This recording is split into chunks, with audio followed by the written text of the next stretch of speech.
Hi guys, this is Shannon with Shannon McTighe Photography. I'm excited to edit this photo with you with the Zeppelin collection. So this photo was taken with my Canon R6. It was with my 85mm and I was at f-stop 2.0. So for this one, what I'm going to do is I'm going to actually go on and scroll all the way down to like the preset portion. So I'm going to go under the muted color grading because with this one I kind of want to get my colors a little more accurate before I go and choose my subject enhancement and my background enhancement. So the first thing I'm going to do is I'm going to start hovering over them. This is one of my favorites on this photo, this session in general. I'll highlight them so you can just kind of see all the different, I like this one a lot too, all the different ones. There's so many good ones. I like them all. Perfect. But I'm going to come back up to the one that was my favorite on this session, and I'm going to click on Who's Sure. And I like the tones and what it does to the skin and the greens, and even more so what it does to the mountains in the background. It turns it from like a blue to almost like a gray. And then I'm going to come back up here and make adjustments, just like micro adjustments. I'm going to make it a little bit brighter. I'm going to add just a little bit of warmth. And now I'm going to figure out which one of my subject enhancements I want. So there's multiple ones. There's Illuminate, which is a little more, like your whites are a little harsher, I guess is the best way to describe it. And Illuminate, your whites are a little more softer. And then you have all the colors. So whichever color that makes more sense for your photo. For me, I am going to click, I'm hovering. I think I'm going to do the magenta and add a little bit because I want a little more magenta in the skin. But on my background, I want it a little cooler, so I'm going to do Brilliant Background Cool. The other one you could do is the Darken Background Cool, but to me it's just a little too dark for this photo. So I'm going to go to Brilliant Background Cool and click on that.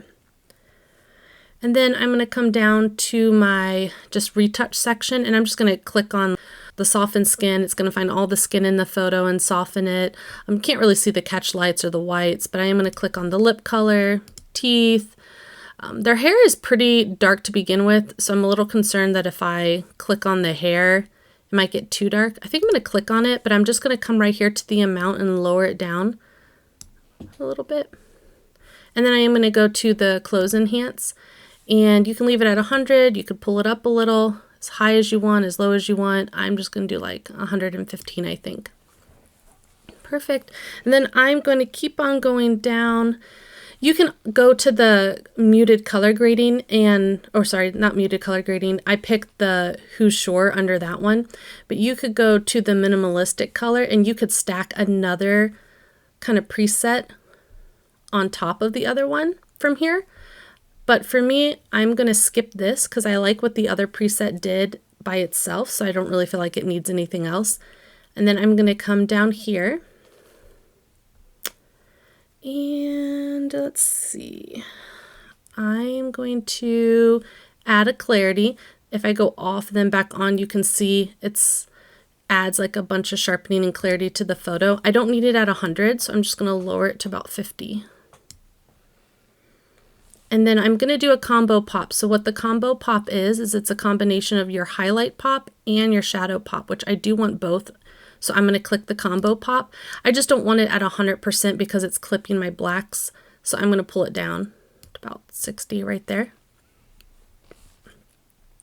And then I'm going to come down here, and I always add some crisp details, and that just helps make it nice and sharp. And then I'm going to reduce the noise, and that's to pull that sharpening off the skin. And it just depends how much you want it off the skin. I'm just going to do right at the middle and do medium.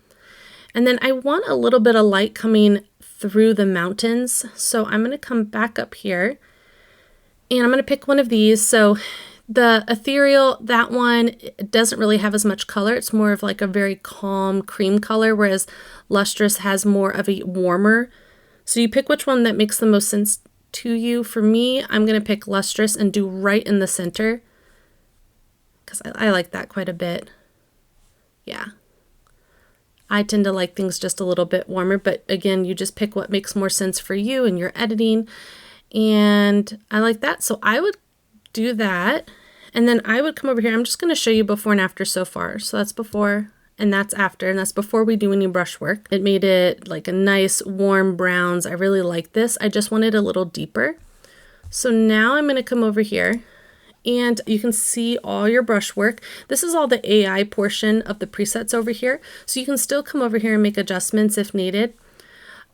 What I'm going to do though is I'm going to dodge and burn. And I know if you've seen me dodge and burn in Lightroom, I have a very like specific way I like to dodge and burn. It's considered a painterly style of dodging and burning. So it's where I burn the whole image and then I dodge by erasing. So I'm going to do that the exact same way here in Lightroom, and I'll show you how I would do that. But don't feel like you have to. You can do the traditional dodging and burning where you like paint on the dark and paint on the light. It's whatever works for you. For me and the way my brain works, I'm just going to get a radial gradient. We're going to make a huge radial gradient. And then I'm going to basically make the hardness up to 100. So now the whole photo is under a hardness, and I can even pull the feathers down even more. And so it's like 100% hardness. And I'm going to come right here to custom and go down, and I'm going to pick the one that says the burn brush. And it's going to burn my entire image for me, which is great because now again I can see my highlights a little bit easier and how strong my highlights are. And I can come here to subtract, brush, and I pull my flow and density down to like 85. That way it's not too strong. And I'm going to start just erasing over my highlights or where I want my viewer's eyes to go. So as I can see, Mom's face is way brighter than the rest of the highlights on the body. So I'm going to stay off her face for just a moment and kind of start erasing her arm where I see the highlights. And also my feathers all the way up, that way to make it nice and feathered out. You don't want it down at 0 because then it makes it like this really demarcated line when you're dodging and burning. So my recommendation is keeping your feather up to 100. And then I'm just going to go over the highlights or wherever I want my viewer's eyes to go. Little girl's face. If I do their face, I always do their neck. I'm going to go over the streaks of the dress. Oops. Be careful not to click on another masking button.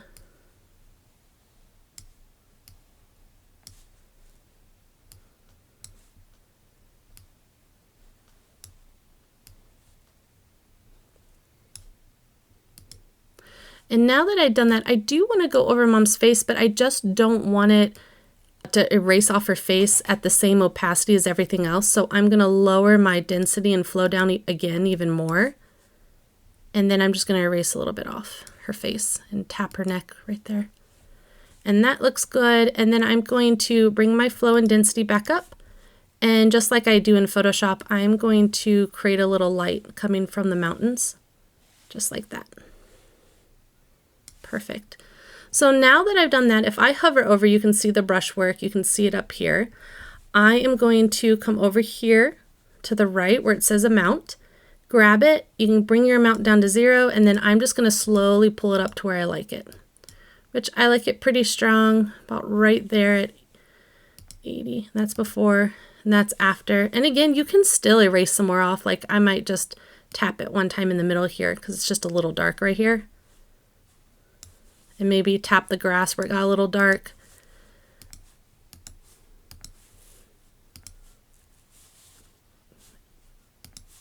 And then I like that better. So this is before the dodging burning, this is after, and it really creates this nice rich photo. The next thing I'm going to do is let's create a little bit of a haze over the mountains. We're going to get a radial gradient. And I'm just going to make a nice oval shape right here. And you can see the hard lines. It's because I left it on 0 feathering, so it's completely hard. We're going to grab it and make it to 100, and that makes it a nice soft oval radial gradient. And then I'm going to pick the one that says Gentle Haze. And it's just adding this nice hazy light to the mountains, which I like. So I'm going to place it right there. Perfect. The next thing I want to do is I'm going to get a linear gradient, and we're going to go from the top to about the middle of the screen right here. And I'm going to subtract my subject because what I'm going to do is just to the background. I don't want it on my subject. And then I'm going to come down here. I'm going to play, where is it? It's a gentle blur. This one reminds me of Satiny Clean with the Tiny Dancer collection. It adds like a little bit of like creaminess, but also color. And so you can see if I turn it on and off, that's before and that's after. And I just really like that creamy feeling that it gives to the background. So that's good. The next thing I'm going to do is create a little bit of a moody light. So I'm going to grab a radial gradient. I'm just going to make it, I'm going to place it here for now. I can always move it afterward. And I'm going to grab my moody light brush. And then I'm just going to, you can see as I move it around, you place it where you want it. I kind of want it, I like it everywhere. I think I want it right there. So if I turn it off, this is before, this is after. The only thing is it's making her face a little too bright for my liking. So I'm going to click Subtract, Brush, bring my flow and density down because I don't want to erase 100% off of her, just a little bit. And then I'm just going to erase a little bit off her face. And that's a lot better. So then this is before and this is after, and I like that like nice light that it places on them and the background. And the next thing I'm going to do is grab another radial gradient. And I think I'm going to go right here for now. Again, I can move it, but I just want to grab my shiny light. And I'm kind of hovering to see where, if I want it, and if I do, where I want it. I kind of like the idea of it a little bit behind the little girl, up towards the mountains a little. Where do I want it over here? I kind of like it everywhere. Yeah, I think I like it right there. So then this is before, this is after. It just puts a little bit of shiny light around them.